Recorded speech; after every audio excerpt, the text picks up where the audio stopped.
म्हसवड नगरपालिकेच्या निवडणुकीची धामधूम सुरू असून युवा नेते आणि जिल्हा बँकेचे संचालक शेखर गोरे यांनी म्हसवडमध्ये मोठे शक्ती प्रदर्शनासह दमदार एंट्रीत उमेदवारी अर्ज दाखल करण्याच्या आजच्या 5व्या दिवशी आपल्या गटाचे उमेदवारी अर्ज दाखल केले।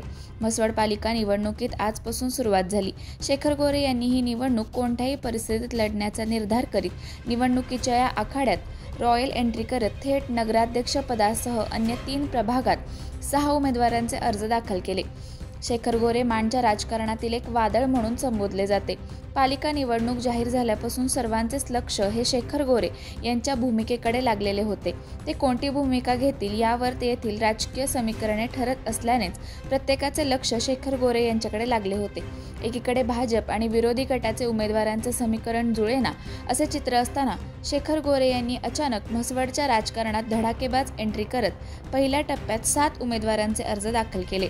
यामध्ये नगराध्यक्ष पदासाठी येथील माजी नगराध्यक्ष विलासराव माने यांच्या सूनबाई सौ गौरी विशाल माने यांचा अर्ज दाखल केला आहे, तर इतर प्रभागातूनही आपल्या उमेदवारांचे अर्ज दाखल केले आहेत। यामध्ये प्रभाग क्रमांक 1 मधून सोमनाथ अजितनाथ कवी, प्रभाग क्रमांक 2 ट मधून कीर्ती आनंदा मासाळ आणि त्याच प्रभागातून त्यांचे पती आनंदा महादेव मासाळ, प्रभाग क्रमांक 3 विक्रम लोखंडे, प्रभाग क्रमांक 5 मधून मोनिका महेश लिंगे, प्रभाग क्रमांक 7 मधून प्रतीक्षा सोमनाथ कवी, प्रभाग क्रमांक 8 मधून धनाजी रामचंद्र माने अशा 7 सदस्यांनी आपले उमेदवारी अर्ज दाखल केले आहेत। निवडणुकीचा कार्यक्रम सुरू होऊन 4 दिवस लोटले असून 4 दिवसात कोणत्याच राजकीय पक्ष आणि आघाडीकडून उमेदवारी अर्ज दाखल झालेले नव्हते।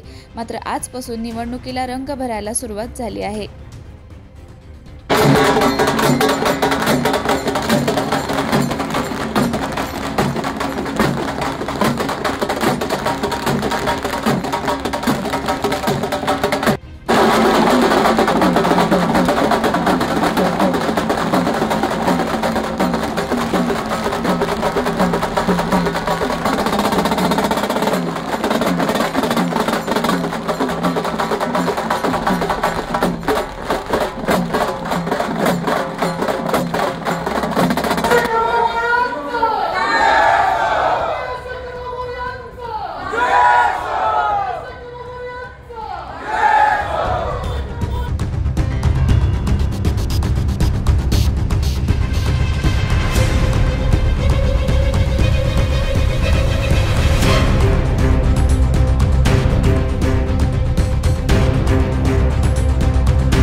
अशाच नवनवीन अपडेट्ससाठी आमच्या खबर गावाकडची या चॅनेलला सबस्क्राइब करा, आमचे व्हिडिओ लाईक करा आणि शेअर करा।